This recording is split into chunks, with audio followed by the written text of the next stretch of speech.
So hello दोस्तों, good morning all of you. My name is Krishna Kumar and स्वागत करता हूं आपका बैरॉन लर्निंग एकेडमी के इस चैनल में। और हम इस सी शार्प सीखने की इस सीरीज में आज आपके लिए लेकर के आ गए एक और नया वीडियो, जो कि है व्हाट इज लूप, या कह सकते हैं एवरीथिंग अबाउट लूप्स। आज हम सी शार्प में लूप के बारे में वो सारी चीजें देख लेंगे जो आपको सी शार्प में जरूरत पड़ती है। आप अगर ये वीडियो एंड तक देखते हैं तो आपको फिर दोबारा लूप के बारे में कोई और वीडियो देखनी नहीं पड़ेगी, बस आपको प्रैक्टिस करनी होगी। तो आइए शुरू करते हैं। तो आप देख सकते हैं यहाँ पर जो हमारा आज का टॉपिक है everything about loops in C sharp.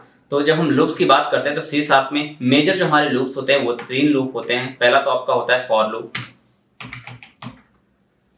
दूसरा होता है आपका व्हाइल लूप, और तीसरा होता है आपका do while loop. Do while loop, तो ये आपके मेजर 3 लूप होते हैं। लेकिन अगर इसके अलावा और बात की जाए तो एक लूप और होता है for each loop. For each loop, ठीक है। तो ये आपके लूप होते हैं, लेकिन जो ये फॉर ईच लूप है ये अभी हम नहीं पढ़ रहे होंगे। अभी हम पढ़ रहे होंगे सिर्फ for loop, while loop and do while loop. For each loop क्यों नहीं पढ़ रहे होंगे उसका एक रीजन है, क्योंकि फॉर ईच लूप जो है यूज होता है वो लिस्ट या कलेक्शंस के साथ यूज होता है।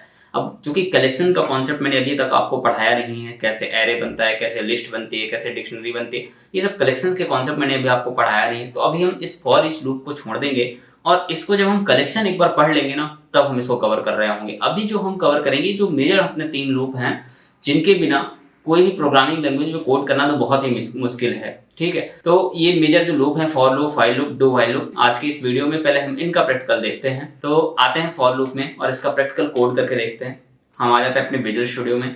आप देख सकते हो आपके सामने मैंने विजुअल स्टूडियो ओपन कर रखा है और विजुअल स्टूडियो में मेरे सामने यहाँ पे program.cs फाइल है। ये कंसोल एप्लीकेशन है। ये सब चीजें क्रिएट करना, कंसोल एप्लीकेशन कैसे ओपन करना है मैंने ऑलरेडी लास्ट वीडियो में आपको बताया हुआ है।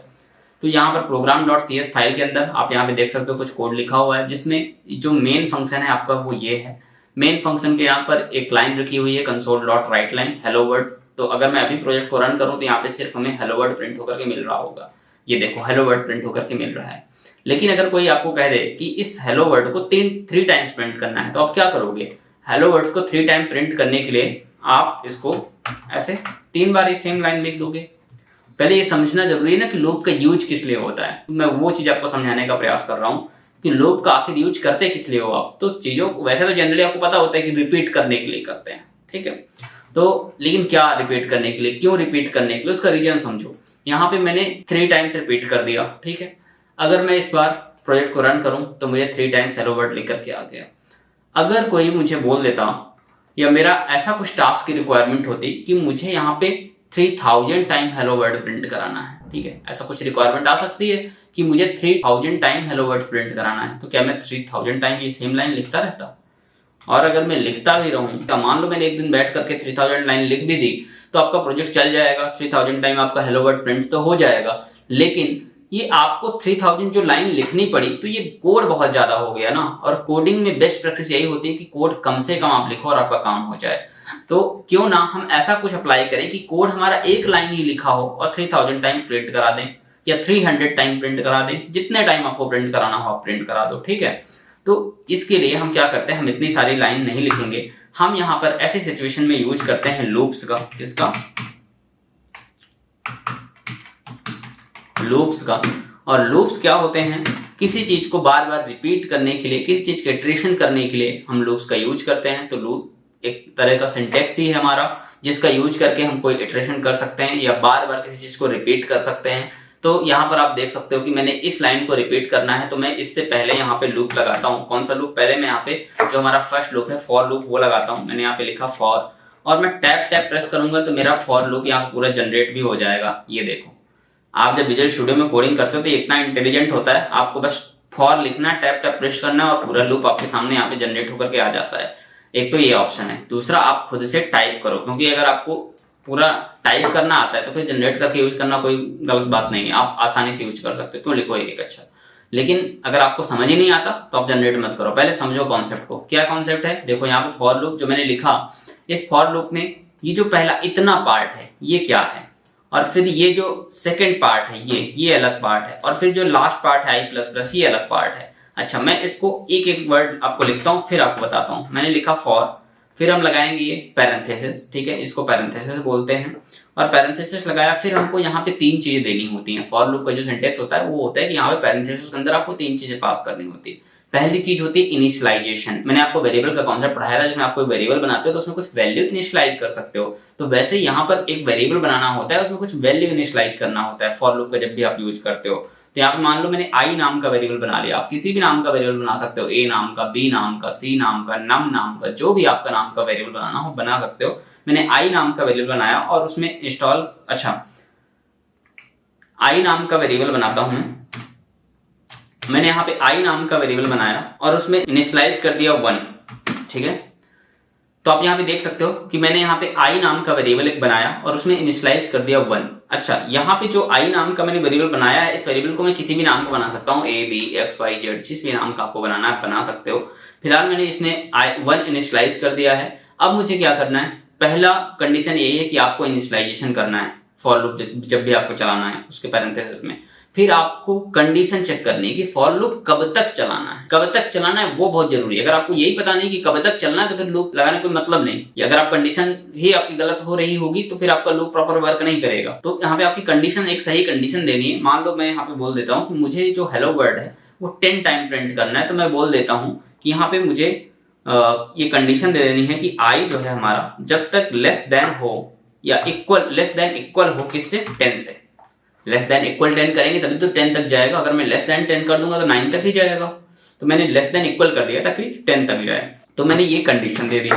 कंडीशन के बाद उसके बाद मुझे आई को 1 इंक्रीमेंट करना होगा, क्योंकि पहली बार जब लूप में आई में 1 इनिशियलाइज किया गया है, ये एक एक करके बढ़ेगा। पहले 1 प्रिंट होगा, फिर आई में 2 हो जाएगा, फिर आई में 3 हो जाएगा, फिर आई में 4 हो जाएगा। ऐसे ऐसे आई की वैल्यू बढ़ती रहेगी। कैसे बढ़ेगी अभी देखेंगे। मैंने यहाँ पे इनिशियलाइजेशन कर दिया, कंडीशन लगा दी। कंडीशन लगाने के बाद आई का इंक्रीमेंट या डिक्रीमेंट करना होता है। वो आप अपने रिक्वायरमेंट के अकॉर्डिंग इंक्रीमेंट या डिक्रीमेंट करोगे। आप देखोगे कि लाइक अगर आपको लूप अपोजिट चलाना होता 10 से 1 तक तो आप यहाँ पे आई माइनस माइनस कर देते, डिक्रीमेंट हो जाता।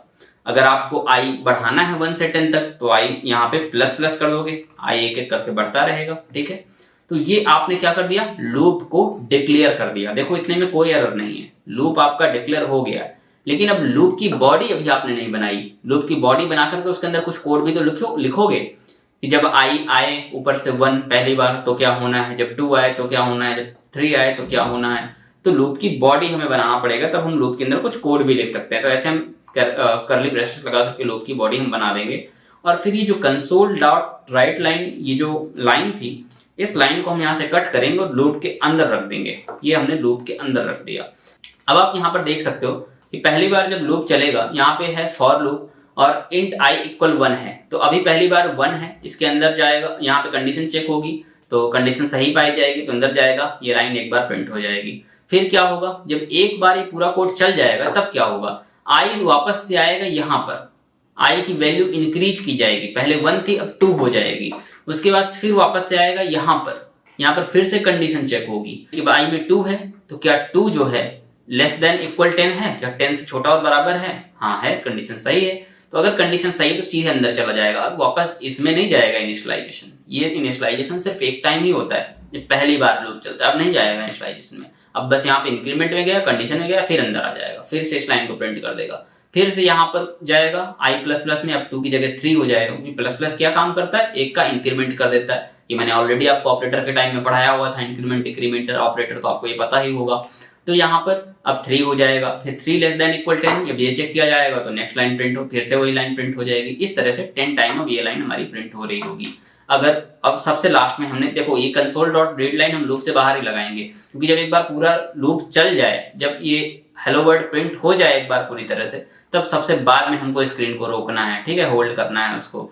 तो क्योंकि हर बार लूप चलने के बाद तो नहीं होल्ड करना ना, अगर हम यहाँ पे अंदर लगा देंगे कंसोल डॉट रीड लाइन तो हर बार जैसे लूप चलेगा एक लाइन प्रिंट होगी, लूप स्क्रीन आपकी होल्ड हो जाएगी। मैं हर बार नहीं होल्ड करना, सबसे लास्ट में होल्ड करना। तो हमने कंसोल डॉट रीड लाइन सबसे बाहर लगाया हुआ है। अब मैं प्रोग्राम को रन करता हूँ और आप देखोगे 10 टाइम यहाँ पे आपका हेलो वर्ड प्रिंट हो जाएगा।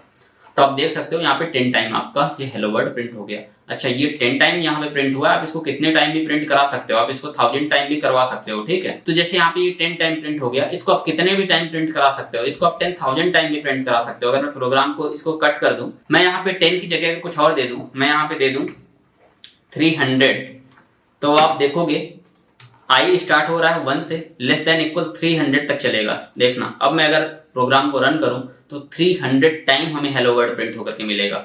ये देखो, ये आपका यहाँ पे हेलो वर्ड प्रिंट हुआ है और ये 300 टाइम प्रिंट हुआ है अगर आप इसको काउंट करोगे, ठीक है। लेकिन अब इसको हम काउंट नहीं कर रहे होंगे, काफी टाइम लगेगा काउंट करने में। लेकिन मैं आपको ये बताना चाहता हूँ कि कोई भी कोड को अगर आपको रिपीट करना है, कोई भी पर्टिकुलर ब्लॉक ऑफ कोड को रिपीट करना है, तो आप वहां पर लूप का यूज करोगे। और जब ये फिक्स हो कि कितने टाइम रिपीट करना है, 10 टाइम, 20 टाइम, 30 टाइम, ये आपको पहले से फिक्स हो, तो वहां ये रिकमेंड किया जाता है कि आप फॉर लूप का ही यूज करो। हालांकि आप सेम काम व्हाइल लूप से भी कर सकते हो, लेकिन अगर आपको ये फिक्स है कि कितने टाइम रिपीटेशन करना है, तो आप वहां पर फॉर लूप का यूज करो। जब फिक्स नहीं है तो आप वहां पर व्हाइल लूप का यूज कर सकते हो, ठीक है। तो यहाँ पर ये आपने देख लिया इसका आउटपुट। तो अभी हम देखेंगे अब नेक्स्ट लूप अपना व्हाइल लूप, ठीक है। तो यहाँ पे ये फॉर लूप था, फॉर लूप को हम लोग कमेंट कर देते हैं। उसके बाद हमें देखना है व्हाइल लूप।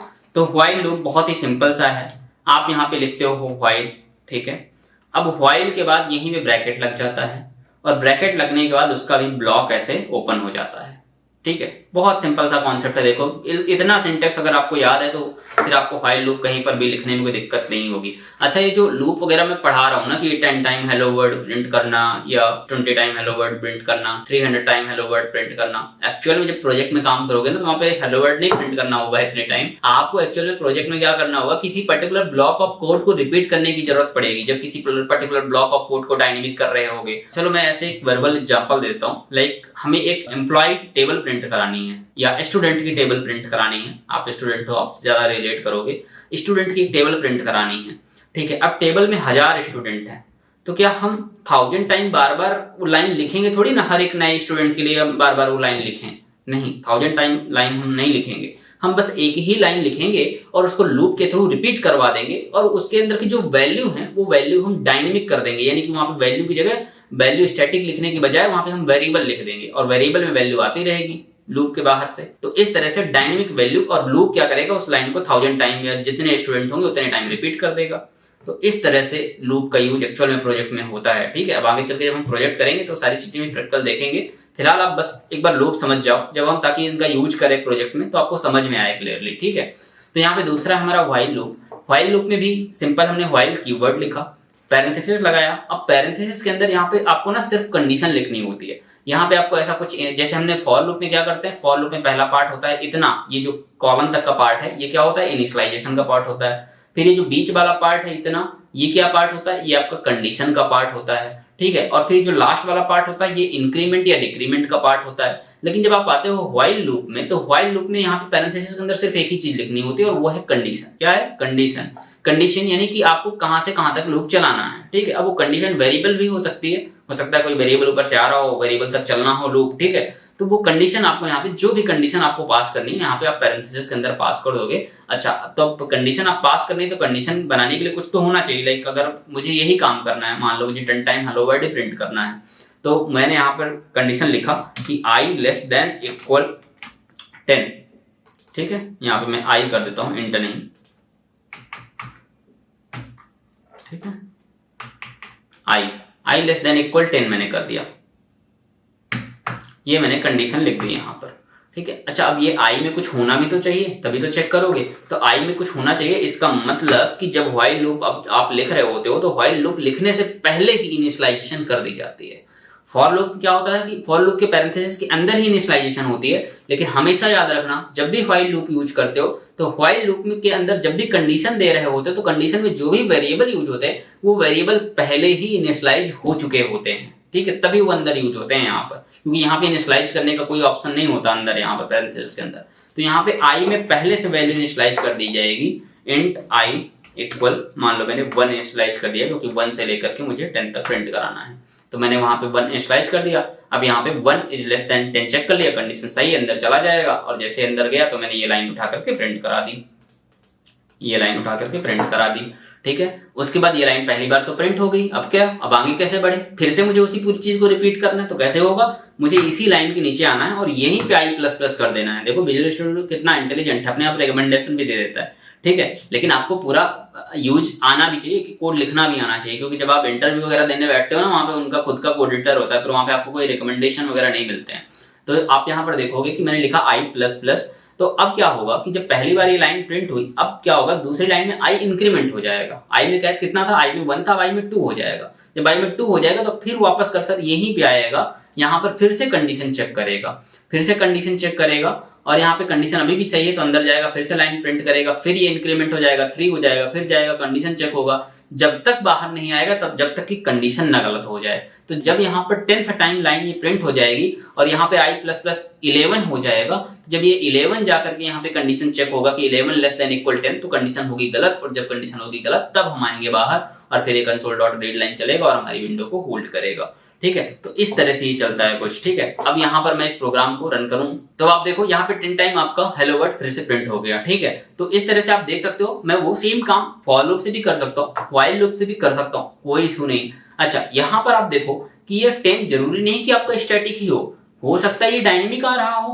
आपको पहले से फिक्स ना हो। अगर आपको पहले से फिक्स नहीं है तो वहां पर व्हाइल लूप ज्यादा बेटर ऑप्शन माना जाता है यूज करना। ठीक है, अगर आपको पहले से फिक्स है कितने से कितने तक चलाना है तो वहां पर आप फॉर लूप को यूज करो। ठीक है, अच्छा यहाँ पर अभी मैंने स्टैटिक 10 पास कर दिया था, स्टैटिक में 20 भी पास कर सकता हूँ, कुछ भी पास कर सकता हूँ, और ये वैल्यू डायनेमिक भी आ सकती है किसी वेरिएबल के थ्रू। हो सकता है कोई और दूसरा वेरिएबल हो जहाँ पे कुछ और वैल्यू आ रही हो कहीं से, और वो वेरिएबल आप यहाँ पे पास करो। वेरिएबल में ही कंडीशन चेक करो, जरूरी थोड़ी ना कि आप हमेशा स्टैटिक वैल्यू यहाँ पे पास करो। ठीक है, तो इस तरह से ये आपका बस इतना सिंपल समझ लो कि व्हाइल लूप का सिंटैक्स क्या होता है, फॉर लूप का सिंटैक्स क्या होता है। ये मेन डिफरेंस है, पैरेंथेसिस के बीचों का डिफरेंस है, ये पैरेंथेसिस के बीच में क्या लिखना है उसका डिफरेंस है। बाकी फंक्शनलिटी सेम है, दोनों का काम है इटरेशन, यानी कि चीजों को रिपीट करना। ठीक है, उसके अलावा एक अपना थर्ड लूप है। अब मैं इस व्हाइल लूप को अगर कमेंट कर दूं, एक अपना जो थर्ड लूप है वो है अपना डू व्हाइल लूप। ठीक है, कौन सा, डू व्हाइल लूप। मैं यहाँ पे लिख भी देता हूं,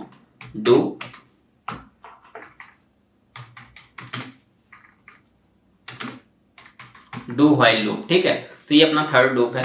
और डू व्हाइल लूप कैसे चलता है, तो डू व्हाइल लूप को चलाने के लिए एक चीज ध्यान रखना हमेशा। अभी जब हम डू व्हाइल लूप पढ़ लेंगे तो मैं आपको इसमें एक इंपॉर्टेंट क्वेश्चन भी बताऊंगा जो जनरली इंटरव्यू में ये बहुत ही बेसिक क्वेश्चन है, अगर आप जब फ्रेशर जाते हो तो पूछा ही जाता है। ठीक है, तो यहाँ पे डू व्हाइल लूप जो है वो कैसे चलता है देखते हैं। डू व्हाइल लूप को चलाने के लिए सबसे पहले बस आपको लिखना है डू, कुछ नहीं करना है, बस लिखना है डू और ये आपका कर्ली ब्रेसेस लगा देना है। आप एक चीज ध्यान देना कि जब हम फॉर लिख रहे थे, ऊपर हम जब फॉर लिख रहे थे तो हम कर्ली ब्रेसेस नहीं लगा रहे थे, हम पैरेंथेसिस लगा रहे थे जो स्मॉल वाला ब्रैकेट होता है। और जब व्हाइल लिख रहे थे तब भी हम पैरेंथेसिस लगा रहे थे जो स्मॉल वाला ब्रैकेट होता है। पैरेंथेसिस के बाद फिर हम कर्ली ब्रेसेस मतलब उसकी बॉडी ओपन करते थे। यहाँ पे हमने जब डू लिखा तो डू के बाद ही तुरंत हमने बॉडी ओपन कर दी। देख रहे हो, ये जो पैरेंथेसिस, ये इस बार हमने पैरेंथेसिस नहीं लगाया, हमने कर्ली ब्रेसेस लगा दिया, यानी कि डू के बाद हमने तुरंत लूप की बॉडी ओपन कर दी। और लूप की बॉडी ओपन करने के बाद, बॉडी के बाद जब बॉडी आपकी खत्म होती है उसके बाद आप यहाँ पर लिखते हो व्हाइल और फिर उसके बगल में आप लगाते हो पैरेंथेसिस। ठीक है, ये है आपका डू व्हाइल लूप का सिंटैक्स। अच्छा, अब ये जो डू लिखा और डू के बाद आपने जो ये बॉडी बनाई, इस बॉडी के बीच में इस जो जगह है यहाँ पे आप लिखोगे अपना वो कोड, वो लाइन ऑफ कोड जो आपको रिपीट करवाना है। ठीक है, और बाकी ये जो व्हाइल कीवर्ड लिखा आपने बॉडी के बाद, उस व्हाइल कीवर्ड के बगल में जो लगाया पैरेंथेसिस, उस पैरेंथेसिस के अंदर आपको लिखनी होती है कंडीशन। देखो सारे लोग कंडीशन के थ्रू ही चलते हैं, क्योंकि अगर कंडीशन ही नहीं होगी या कंडीशन ही गलत हो गई तो कई बार पता चला कि आपका लूप अनलिमिटेड चल रहा है, आपका सिस्टम ही क्रैश हो गया। कंडीशन ही सही नहीं तो लूप कभी चल ही नहीं रहा। ठीक है, तो ये चीजें ध्यान देना है। लेकिन अब ये जो डू व्हाइल लूप है, डू व्हाइल लूप की एक खासियत है। खासियत क्या है कि ये देखो, अगर मैं ये console.writeline ये हेलो वर्ल्ड वाली लाइन उठाता हूँ और डू के इस बॉडी के अंदर रख देता हूँ, ये मैंने बॉडी के अंदर रख दी, और यहाँ पे व्हाइल में कंडीशन दे देता हूँ। कंडीशन क्या देता हूँ, वही कंडीशन मैं फिर से देता हूँ कि i लेस देन इक्वल 10, लेकिन मैं इससे पहले i में कुछ इनिशियलाइज तो कर दूं। एक चीज यहाँ पे ध्यान देना, यहाँ पे जैसे व्हाइल लूप में कोई इनिशियलाइजेशन नहीं हुआ था ना पैरेंथेसिस के अंदर, तो यहाँ पर डू व्हाइल में भी पैरेंथेसिस के अंदर कोई इनिशियलाइजेशन नहीं होगा। तो व्हाइल लूप और डू व्हाइल लूप लगभग सेम है, बस एक डिफरेंस है इन दोनों में, वो मैं आपको अभी बताता हूँ। ठीक है, जो कि इंटरव्यू में पूछा जाता है। पहले एक बार चला के देख लें इसको हम। तो यहाँ पर हम कंडीशन देंगे, लेकिन कंडीशन देने के लिए पहले हमारे पास वेरिएबल की इनिशियलाइजेशन करना जरूरी है। तो वेरिएबल की इनिशियलाइजेशन हम यहाँ पर डू व्हाइल लूप से पहले ही कर लेंगे। ठीक है, तो हम इंट i नाम का एक वेरिएबल बनाते हैं, उसकी वैल्यू देते हैं 1 और 1 इनिशियलाइज कर दिया हमने। अब हम यहाँ पर कंडीशन लिखते हैं क्या कि i जब तक हमारा लेस देन इक्वल है 10 से, ठीक है, तब तक हमको चलाना है। अच्छा, एक चीज ध्यान रखना, ये जो लेस देन इक्वल में बार बार लिख रहा हूँ, इसके बीच में स्पेस नहीं करना है। स्पेस कर दोगे तो ये आपका ऑपरेटर जो है काम नहीं करेगा। ये ऑपरेटर्स के चैप्टर में मैंने आपको पढ़ाया है पिछले वीडियो में, अगर आप देखोगे। ठीक है, तो i लेस देन इक्वल 10 मैंने यहाँ पे लिख दिया। तो अब यहाँ पर मैंने कंडीशन अभी भी दी है कि i जब तक हमारा लेस देन 10 हो तब तक चलना है। ठीक है, ये कंडीशन मैंने दी है। लेकिन एक चीज ध्यान दो कि यहाँ पर कंडीशन चलने से पहले ही जो डू वाला ब्लॉक है, जो डू लिखा है और उसकी जो बॉडी है वो तो पहले ही चल जाएगा ना। कंडीशन तो सबसे लास्ट लाइन में लिखी गई है, तो कंडीशन तो बाद में चेक होगी ना, और ये कोड तो पहले ही चल जाएगा। समझ पा रहे हो, ये कोड पहले चल जाएगा, कंडीशन बाद में चेक होगी। यानी कि अगर मैं ये कंडीशन गलत भी कर दूं, मैं यहाँ पे बोल दूं कि i is greater than equal 10, कि i जो है हमारा 10 से बड़ा है, ये कंडीशन मैंने क्या कर दी, गलत कर दी। ये कंडीशन अब सही नहीं है ना। लेकिन अब भी अगर आप देखोगे, अब मैं प्रोग्राम को अगर रन करूंगा तो आप देखोगे कि एक बार ये लाइन जरूर प्रिंट हो जाएगी, एक बार हेलो वर्ल्ड जरूर प्रिंट हो जाएगा। उसका रीजन क्या है, समझ गए होगे कि पहले ही बॉडी एक बार रन हो जा रही है, बाद में नीचे कंडीशन चेक हो रही है ना। तो जब बॉडी पहले ही चल जा रही है तो एक बार तो चल ही जाएगी, कंडीशन तो बाद में चेक होगी। कंडीशन अगर गलत भी तो भी एक बार चल जाएगा। डू व्हाइल लूप की यही खासियत है कि अगर कंडीशन गलत भी है आपकी तो भी वो एक बार जरूर चलेगा, दूसरे टाइम में ही कंडीशन चेक होगी। फिर दूसरे टाइम में डिपेंड करेगा कि दूसरे टाइम में जब कंडीशन चेक होगी तो वहां पर कंडीशन सही पाई जा रही है, गलत कंडीशन अगर सही है तो फिर आगे चलेगा, कंडीशन गलत है तो वहीं से टर्मिनेट हो जाएगा। यही खासियत है डू व्हाइल लूप की, ठीक है। अगर मैं अभी प्रोग्राम को रन करूं, आप देखोगे मैं यहाँ पे स्टार्ट में क्लिक करता हूँ, प्रोग्राम को रन करता हूँ, तो आपको यहाँ पर एक बार हेलो वर्ल्ड प्रिंट होकर के मिल जा रहा है। एक बार आपको यहाँ पे हेलो वर्ल्ड प्रिंट हो गया, क्यों? क्योंकि एक बार जो डू का ब्लॉक था वो चल गया। अब कंडीशन नीचे चेक हुई होगी, अब जब नीचे कंडीशन चेक हुई होगी तो ये पाया गया कि कंडीशन तो गलत है, तो फिर आगे लूप बढ़ा ही नहीं, बस एक बार ही प्रिंट होकर के रह गया, वो टर्मिनेट हो गया, आगे चला गया, आगे उसे console.read लाइन मिल गया और हमारी स्क्रीन जो है रुक गई, हमारी जो विंडो है वो होल्ड हो गई। तो इस तरह से आपने देखा ये डू व्हाइल लूप कैसे काम करता है। ये डू व्हाइल लूप सिंटेक्स आपने समझ लिया, पहले इनिशियलाइजेशन, फिर आपका डू का ब्लॉक, फिर आपका लास्ट में व्हाइल और उसकी कंडीशन, ठीक है। तो ये है आपका डू व्हाइल लूप। तो अब आपने देखा फॉर लूप भी देखा, व्हाइल लूप भी देखा, डू व्हाइल लूप भी देखा, लेकिन जो सबसे ज्यादा इंपॉर्टेंट क्वेश्चन है वो ये पूछा जाता है कि व्हाइल लूप और डू व्हाइल लूप में क्या डिफरेंस है। तो देखो अब आपको डिफरेंस क्लियर समझ में आ रहा होगा, क्योंकि व्हाइल लूप है तो कंडीशन चूंकि इसमें पहले ही चेक होती है, तो फर्स्ट टाइम ही अगर कंडीशन गलत हो जाए तो एक भी बार वो लूप नहीं चलेगा, फर्स्ट टाइम ही टर्मिनेट हो जाएगा। लेकिन जो डू व्हाइल लूप है, कंडीशन चूंकि उसमें लास्ट में चेक होती है तो फर्स्ट टाइम जरूर वो चल ही जाएगा, भले ही कंडीशन गलत क्यों ना हो। तो कहा जाता है कि डू व्हाइल लूप एक बार जरूर चलता है, कंडीशन गलत हो चाहे सही हो कोई फर्क नहीं पड़ता। वहीं व्हाइल लूप अगर कंडीशन सही है तभी चलता है, अगर कंडीशन गलत है तो वो एक बार भी नहीं चलेगा। तो मुझे लगता है आपको दोनों लूप में कॉन्सेप्ट क्लियर हो गया होगा, कोई डाउट नहीं होगा। फिर लास्ट में हमने यहाँ पे console.read लाइन लगा रखा था ताकि हमारी थोड़ी सी स्क्रीन होल्ड रहे, और मुझे लगता है आपको लूप का कॉन्सेप्ट क्लियर हो गया होगा। इसके बाद एक हमारा और भी है फॉर ईच लूप। अगर आप लोग थोड़ा सा कलेक्शन का कॉन्सेप्ट आता है तो आप फॉर ईच लूप को खुद से भी थोड़ा सा एक्सप्लोर करके समझ सकते हो, पढ़ सकते हो। वो कलेक्शन को इटरेट करने के लिए होता है, कलेक्शन से एक एक वैल्यू निकाल करके प्रिंट कराने के लिए यूज होता है फॉर ईच लूप, ठीक है। वरना हम फॉर ईच लूप को आगे के नेक्स्ट वीडियोज में अपने डिस्कस करेंगे, हम इसी सीरीज में, जब हम कलेक्शन के कॉन्सेप्ट को पढ़ लेंगे, जब हम एरे और लिस्ट वगैरह पढ़ लेंगे, ठीक है। तो अगर आपको ये वीडियो पसंद आया है तो हमारे वीडियो को लाइक करें, चैनल को सब्सक्राइब करें और बने रहें हमारे साथ आगे की सीरीज में भी। Thank you all of you.